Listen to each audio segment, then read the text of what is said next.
صباح الخير مساء الخير عند أحمد. Thank you all for joining us again, all four of you. We don't know how many people are watching. This is another episode of Politics in the Name of Time. Jesus.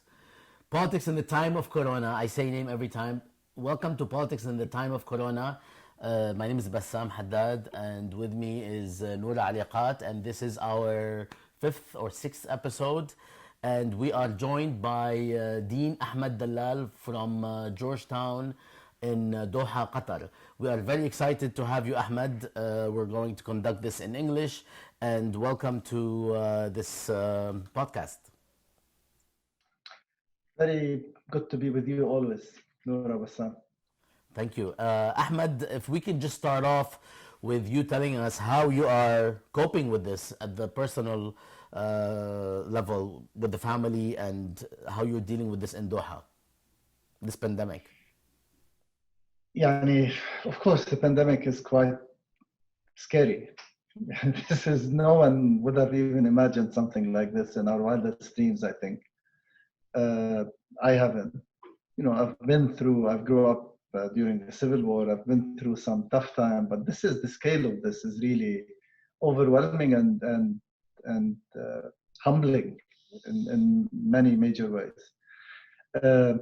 We're still in the beginning, and the actual fallout and the effects of this will become clearer with the passage of time. We've moved into remote work and instructional continuity and online instruction, at the beginning of earlier in March, and soon after we started preparing for remote work, and most of us moved. And as of last week, I also started working from home. We prepared all the setup for working from home. So I'm now confined, except of course for grocery shopping. That's the only reason to go out once in a while. I'm with the family. Anyway, it's a relief. I don't worry as much about bringing something home to the family, and they're also more they feel more comfortable with me with them. I go into the room. I actually work much more now than I did. I always worked a lot, but if you can imagine, I even work more now than I did when I was at home. And in a way, we're busy making sure that we're operational. So the sort of fixation, if you will, on the operations sometimes keep you distracted. When I finish working, I follow up. I read on what's happening elsewhere in the world. I try to read on what's happening on the science front. What we know about the virus. And I have nightmares, obviously, of course, every night. But anyway, we're fortunate that we have the ability, we have the technical ability to continue working. So the confinement, at least there is a sense of purpose that keeps us distracted. But the scale of this moment is huge, is massive, and I think the psychological effects on all of us are going to become more and more. Of course, in some places they're immediately visible, but as this unfolds, they will become more and more visible. I only hope that once this nightmare is behind us, people will not forget what we're living through. Before we go on, before I yield the floor to Noura, can you tell us a little bit about the view from Qatar regarding the basics? I know that there have been about almost 700 cases with only one death, only in quotation marks, and things of that sort. We don't know very much about how the broader situation is in terms of preparedness, in terms of dealing with the pandemic. Can you give us just an overview? Look, I don't think anyone was prepared for this pandemic, and people are learning how to deal with it. And the country has been proactive, very proactive in taking measures. Actually, the decision to go online is a national decision. We didn't make it. We made it before our main campus made that decision, before they went online. We made it here in Qatar before because there were national directives to this effect. Schools were closed. And gradually there is no curfew, there is no complete lockdown. There are occasionally areas where there is a high concentration of cases, which need to be tested and disinfected. They're sealed and they're disinfected, and eventually they lift the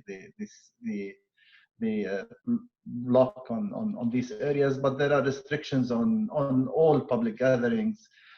All shops were closed. The only stores which are open now are supermarkets and pharmacies, and delivery services. So there is, and there is a, gradually with the passage of time, especially this last week, since the beginning of last week, there has been much more enforcement of the prohibition of public gatherings of all sorts, including prayers, including funerals and weddings, including even house parties and house gatherings, including a high concentration of passengers and cars and buses and so on. And in parallel with that, as you said, there are close to 700 cases. The last count last night, there is a count every night. Last night, I think it was 693 or something like this. And there are about 20,000 people who've been tested. So the testing I think this suggests that there aren't enough test kits. The testing is very deliberate, and not everyone who needs to be tested, they're checked first, and if there is a reason to test them, they test them. Otherwise, they don't. There are multiple quarantines, quarters that have been established everywhere for everyone in Qatar, for the workers, for the migrant labor, for the workers, the workforce, for all segments of the population. For example, we have dorms at Qatar Foundation, and there are 2 buildings within the dorms. Some students who could go back home and wanted to go back home left. But that's for us, for the Georgetown population. I don't know about others. I think it's a similar numbers for other campuses. Only a third of our students chose to go back to their home for a variety of reasons, including in many cases, some of our students are from countries which are not equipped to deal with this situation, which are neither equipped technologically. They don't have the bandwidth. They don't have the reliable network connectivity to continue education online. And they're not equipped health-wise. So many of our students chose to stay in Qatar. The dorms, 2 buildings in the female dorm and male dorm were emptied and prepared in case there are cases. They're prepared to quarantine individuals in case they need to. So far, there has been no cases in QF, but and there were many major measures that were taken. Also, food is delivered, prepackaged food is delivered to the students now. There is, around our healthcare, there are nurses, and there is a clinic in QF, and nurses in the dorms, two male and 2 female nurses at any one time. So that they're very proactive about the measures on the national level. And we've been acting pretty much, at least in part, in response to that, and also in part in coordination with main campus, with the developments of main campus. You want me to tell you more? Oh, I can tell you. I didn't know if you want. I just became curious about. So you're telling us the view from the campus itself. I'm wondering about the national response. In your assessment, it's great that they've put a ban on gatherings and prayers and house parties, but in terms of the testing and the hospital capacity, what does that look like? Is Qatar well prepared in your assessment? How are people responding to these calls? Has there been? Do you see some sort of collective response on the ground? Was it set up to execute well? Of course, we will only know once we are tested to the extreme. But so far, everything suggests that there are reliable measures and professional measures that are put in place. At the very beginning, there were tests conducted at the airport. In a sense, the blockade is a blessing because there is only one port of entry, and there is at least some measure of control over the flow of people into the country. There were strict measures that were introduced at the airport. Right now, very few people can travel. It's not complete. Qatar is still flying, and by the way, they're flying cargo flights, but they're also they're involved in shipping medical equipment and support to countries that are in bad need, including Iran. I mean, they've sent some medical equipment to Iran, and they're sending also to other countries elsewhere. So the cargo is playing a role in this. Anyway, from early on, they started controlling the entry to the country, and they were testing the passengers. They were asking them where they came from, and so on and so forth. As you know, things moved very quickly. So very quickly they banned flights to a certain number of countries, and then they increased that number, and now it's pretty much everywhere, except for bringing back citizens. A couple of days ago, there were Bahraini citizens. They were not able they were not, because they were, all the airport in Bahrain was closed. They were not able to go back to their home. Students. They brought them to Qatar, and they hosted them until Bahrain provided a flight to bring them back to Bahrain. So they're working systematically on this front, and they started building capacity. They emptied, I don't know the exact number, but there is a very large number of hotels that have been emptied to serve as needed as quarantines. There was a city for workers that was under construction, and the government sped up the construction of this whole city and designated as a quarantine location in case it needs to be used for workers. So there is and then hospitals, of course, most of the hospitals are no longer receiving regular cases, unless they're urgent. And not all hospitals, some hospitals, so it depends. They've introduced, telemedicine services in all of the hospitals at the national level, and they've designated some hospitals, emptied the hospitals, and designated them completely for the treatment of the virus, of people who are infected. So there are designated hospitals. They're building more facilities also to accommodate more, as they treat, and so far they've been able to accommodate everyone. As they treat, they're building. Surge as well? You said they're building more hospitals. Are they anticipating a surge in the coming weeks? They're acting, I think it's the only way to act. They're acting as if there will be a surge. And there is a national committee, a high-level national committee, and there is strict implementation. If about a week or 10 days ago, they released 10 citizens who were under quarantine, and they released them. They didn't have the symptoms, but they were in contact with people who had the symptoms, and they asked them to self-quarantine for 14 days. They didn't observe the quarantine, so they published their names and they persecuted them. Legally, and criminal charges, civil charges.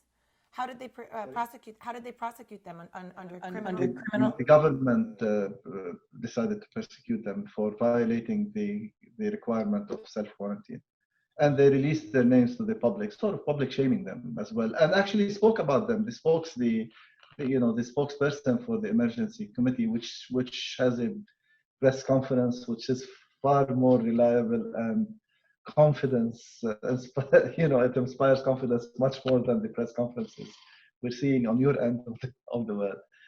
They actually are they release the figures, they share the information, and so on a daily basis. And they said this is a risk for the whole community, and this cannot be tolerated. So that the country is acting very, very seriously. I can tell you, we have, by policy, since we moved to telework, work from home, people have the option of working from their homes here in Qatar or from their homes elsewhere. We have only 2 staff members who chose to fly back, and for very specific individual personal reasons. We have a handful of faculty members, less than a handful of faculty members who chose to fly to their quote-unquote countries, their other countries of origin, because this is their country of residence.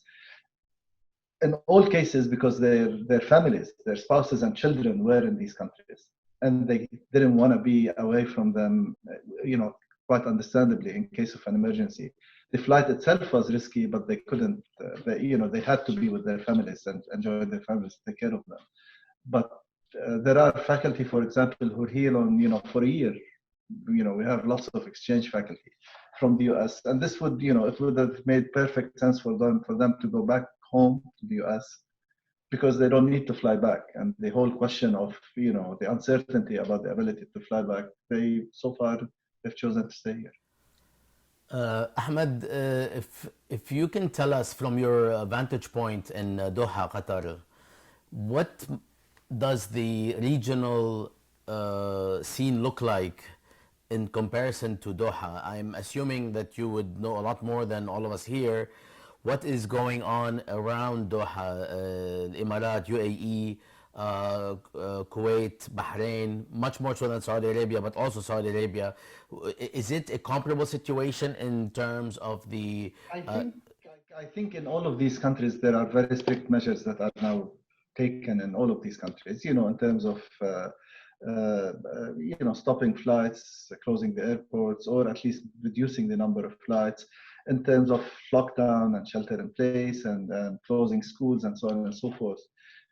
So there are comparable measures, although not all countries started at the same time. There was a reluctance in the beginning. Qatar started very early with all of these public measures, and introduced steps almost incrementally by the day. And you could see that there is a committee that is weighing the odds and making decisions on a daily basis.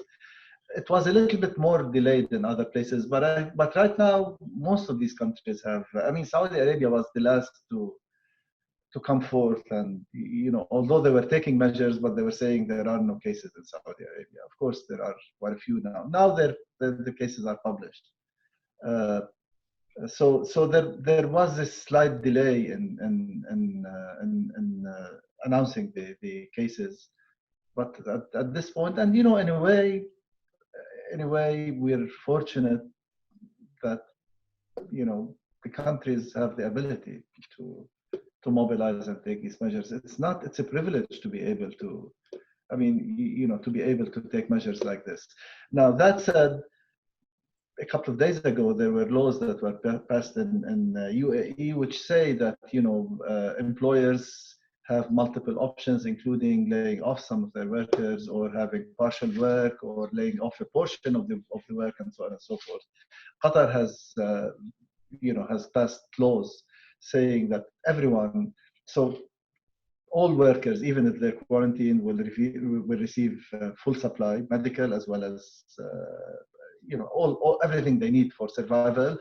And by law, they have to receive their full salaries for the foreseeable future. And whether they're quarantined, whether they're working or not, so no salaries will be stopped for everyone across the board, for all of the workers. And again, we're fortunate that the country can do something like this, because it's very costly to do something of this sort. But Qatar has been very clear about this. Of course, this will take, this will take a toll. It's a costly decision, but it's been published, it's been repeated almost on a daily basis in these press conferences that I tell you about. The measures are taken across the board for everyone. And in fact, in terms of the implementation of these measures, the workforce is compliant. By and large, the distance is from families who are finding it difficult for understandable reasons to confine themselves, and there is quite a lot of effort to ensure that these measures are applied across the board. And it doesn't take a genius to understand that you cannot solve a problem of this scale for a portion of the population. You either introduce measures that apply to everyone, or everyone is going to pay. The whole world is paying for, and there are still people who don't see it this way. But it's quite commonsensical. It takes a little bit of common sense to understand that that it's a collective vulnerability. There is no, it affects us all in the same way, and all of the other barriers drop. It doesn't, of course, the fact that there are populations which are extremely vulnerable and others, who could afford to be protected. That fissure, that gap is now becoming, the crisis reveals all of these major social ills at the global level. But at the same time, I think it doesn't take a lot of thinking to realize that the solution has to be global, or otherwise there will be no solution. I think, what you're highlighting is something that's still, the left is definitely cognizant of how class status, exacerbates vulnerability, close proximity, poor hygiene, lack of access to medical care, lack of access to health insurance. All of these things are laid bare about, the possibility of even survival, the ability to quarantine, right? Even the ability to quarantine has made that very, very obvious for a lot of people. And yet for some, it's still, like, as you're saying, this idea that it won't be possible that just a few of us will survive, right? That this, the idea that was floated around in the UK and in the US, that somehow only the strongest would survive. Yes. Yeah. Which was a very thinly veiled, right? Racist and classist trope before they realized actually that they could not be immune. They could not be immune. The way I see it, of course, the most obvious form of vulnerability is people who cannot afford to not work because they will starve, because they don't have the option, because they will not have access to medical care if they get infected, because of everything. They can't eat, they can't feed their families. And this is where, so there is a lot of fixation on the economy as opposed to seeing, the priority is society, is people, it's not the economy. I mean, what good is an economy when people die en masse and when there's such an impact on the population? So, if you could address this issue, the issue of this fundamental vulnerability, the people who cannot afford to be sick, who cannot afford not to go to work, they get sick and they hide it because otherwise it's certain death for them and their families. If you could address this, and you can only address it at the national level, then you would have eliminated at least a significant, it doesn't mean that you've erased inequalities or whatever, but you would have erased one of the biggest vulnerabilities in the current situation. That's one thing. The other group of people, we have one of our faculty members published a small piece on the future of democracy after COVID. And he said, and I find what he wrote very interesting. He said that, it's interesting how easy it's been for some to get into this isolation mode. We're always, we're all talking about, how difficult it is to be in this, but what he was observing is that for significant segments of the population, it was automatic. Yeah, let's go home and shelter ourselves and hide and in a sense, that is a, to my mind, this is a, the extreme thinking about our fate and our destiny in extreme individualistic ways, and not recognizing that our fates are so intertwined and interconnected. And of course, this is happening at the highest levels of authority, at the highest levels of power, this type of approach to the problem. So anyway, that's a different story. That's another. But there is another segment of the population, the young people who insisted on going to the beaches, and people who work in startups and high-tech startups and whatever, who think they're invincible, who say, why should we exercise social distancing and whatever? We're all young, we're all in our 20s and 30s, and so we're not vulnerable, we're not susceptible. So why don't we go and work? Again, they're not thinking that they're part of a social fabric, and whatever they do will affect everyone else. It is in a sense, another face of the same coin. There are those who cannot afford not to go to work because they will starve. They will not have access to any of the services that they will need to survive. So it's they'd rather take the risks and work. And there are those who would go to work because they think they're in their little cocoon, they're in their little bubble, and they're not part of society. As a takeaway from what you said earlier, I think, and some folks have actually been studying this. Those, we're in knowledge production in different fields, but for folks in public health who've addressed class as a primary public health issue, right? So often we think about it as, just, the medical and the science and not the societal. And yet this is emphasizing how public health is a matter of class. And And again, it's a policy lesson we're not necessarily learning on our side of the world, but it's really, at least, it's in the places where you expect less have been quite impressive, as Qatar has and as other governments. With the limited resources that are available here, it's really common sense.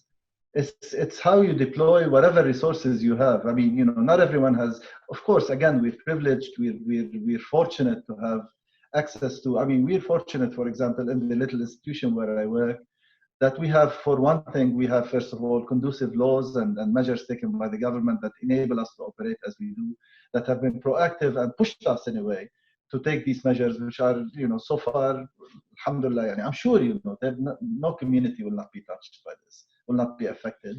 But so far, we haven't had cases, and we're very fortunate for that. But more than that, we're able to operate. We're able to continue operating in on a different level, on a different scale, but we have the infrastructure, we have the bandwidth, we have the technology, we have the resources to enable us to continue to operate. And our little institution and many other institutions are doing, to some extent, similar things. So we are fortunate, no doubt. Yeah. But at the end of the day, it's not, whether the resources are big or small, it's the will and it's the collective measures that are taken by any country. It's putting your mind. I mean, this is, again, this is, as I said earlier at the beginning, Noura, this is humbling. We really haven't seen anything like this. I mean, no matter how many disasters, and we come from a region which is plagued by disasters, but this is on a different scale. No, this is literally the substance of, sci-fi literature I've written. Excuse me, not written, read. I don't write sci-fi. Yeah. Before we wrap up, Ahmed, because we're getting to the limit, I will ask this. Already? Yeah, we're past. Yeah, we're past. I mean, I didn't think that we were going to. Yeah, we're over 26 minutes. So there's talk of the end of the world. There's talk of all sorts of catastrophic potentials. But I must reveal to you the real reason why we're calling, or at least why I wanted to speak with you personally. Of course, you're a friend, you're a colleague. We've collaborated on so many substantive projects. But the real reason I wanted to speak with you is to find out from your vantage point in Doha if this is going to affect the World Cup. Of course, I'm joking, but do you know anything about that? He's like half joking. Okay. All the predictions is it'll take a year to 18 months at the latest, and hopefully they will speed it up. You wonder where all the science is, but anyway, all the predictions. So yeah, it will have an effect on the World Cup to some extent. It will delay things, of course, and but it's still possible. I don't think anyone is there. Bassam. I mean, you're asking this as a joke, but the reality is, I mean, It's we only can't really predict too much. I mean, we want to survive this. Of course, it's not the end of the world, but at this pace, it is possible to now start imagining the end of the world. There will be other disasters and other nations. Worse than canceling the World Cup? After the World Cup. Ahmed, thank you so much for being with us and giving us your time. I know that there's a lot going on, and you took time out of your busy schedule at home. If Noura would like to say anything, please go ahead. Otherwise... Thank you, Ahmed. It was great to see you and to get your perspective both at the institutional level as Dean of a university as well as from the Gulf where you're speaking to us from. And hopefully... Always great to talk to you, but honestly, I mean, the primary reason that I said yes to this is to see you and see how you're doing. I know. That's yeah. I couldn't say this on live podcast. Why not? صحيح ليش لا؟ Why not? شكرا كثير أحمد. يا هلا. سلام. Take care. سلم. Bye. Okay. Bye-bye. Bye. Bye-bye.